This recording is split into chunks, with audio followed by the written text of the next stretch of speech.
up, YouTube? It's a little chilly in here. We got the heater going today. So,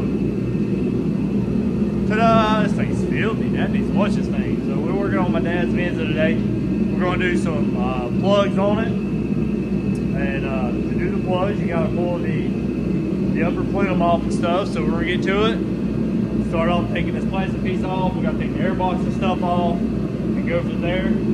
As we go along, we'll kind of video as I go. I don't have anything set up for a time lapse, but like I said, we're just replacing plugs on it. Just figured it might be something that if somebody has one of these, maybe they can reference to it or something. So hope y'all enjoy it, and let's get it done. All right, before I get started on anything, I'm gonna take the air hose and blow this stuff out. Look at all this dirt down in here. This is what it is. We just drive it. So we're gonna blow all this out. Then you got your 3 coil packs here. Those are pretty easy to get to. Unfortunately, this is the V6, and as you can see, the other 3 are in the back. So you gotta take this intake plenum off to get to them. So we got 1, 2, 3, 4, 5, 6 bolts. These are nuts with studs on the ends, and then these are Allen head bolts. Whenever I get the right Allen head, I'll tell you which one it is. We're gonna take that off. We're gonna take the air box and stuff off, or take it loose at least, because when we get this off, we gotta pull it this way. We got a couple other plugs that looks like we might have to take off, like this plug here. I am going to disconnect the battery real fast, just so it's disconnected, so I don't, just safety measures. We're gonna get this blown off. I'm gonna get this air box taken off. It's got a clip here. Of course, it's bolted there, hose here. It should be able to unflip this.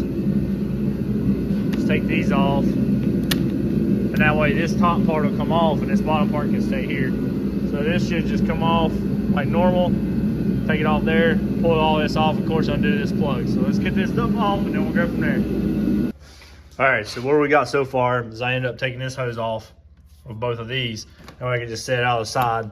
And then I took the 4 bolts out of the throttle body, pulled it off to the side. And I'm gonna take this clip off and get that off there, pull that off. This is a 5mm for these Allen head bolts here. And so you got, that's 10mm, those are 10mm, and this is 5mm Allen heads. So I'm gonna get these off. As you can see, you can get to all of them if you have an extension and a 5mm Allen wrench. So I'm gonna get these last 4 bolts out. We're gonna try to pull this plenum off and see what else we run into as far as what we gotta take off, what we don't. So get to it. All right, if you're doing this, look, we got this loose. It's loose. But I was like, why is this thing holding? Like, you never force anything. I don't know if you can see it or not. There's a brace right there. As soon as I find out what size bolt it is, I'll let you know. But it feels like it's probably about a 12 or so. But it goes from there and it runs up to the back side of this piece here for the throttle body as a brace. I don't think it's got another one on it anywhere. It's wires. I think that's it. But let's get that bolt out. I'll let you know what size it is when we get pulled out. All right, y'all, so we got the intake off.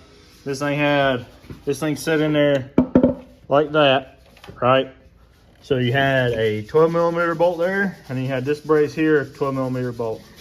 This one was a pain in the butt to get to, so I just traced that down, found that one, and run it out. Now, I did see a guy, he took this clip off, and there's a bolt in here somewhere to take this whole bracket off, where you set that bracket out of the way and get your hand back in there a little bit better. I got in there without having to take that off. You do you when you do it, but that's how we did it.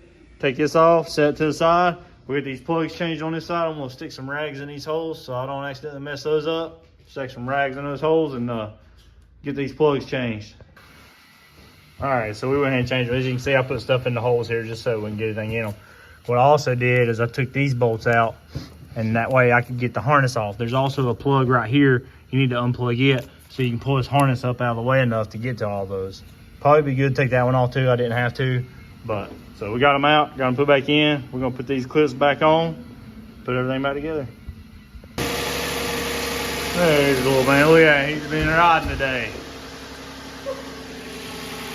All right, well, we got it back together. That's probably where I just burning off that stuff that I sprayed on it for the threads and stuff probably, but yes sir, got it back together, so good to go. Okay, so the reason you see a little bit of smoke is because for one, we had to spray Deep Creek Seafoam in there to try to loosen up the threads, because these guys, they don't put any anti-seize or nothing from the factory on, I guess. And when we took the plugs out, it got a little bit down in the cylinder, so it's just burning it out of that. But other than that, y'all, it runs good. We're good to go. Everything's cleaned up. We put anti-seize on the plugs when we put them back in, so if we do have to take them back out, we did break these clips on these plugs, which we're going to try. Look at this dog. Get down. Anyway, that's going to be it for that, and we're going to fix these plugs right fast. And, yeah, good to go. So back together, get him on the road. Yeah, appreciate it, y'all.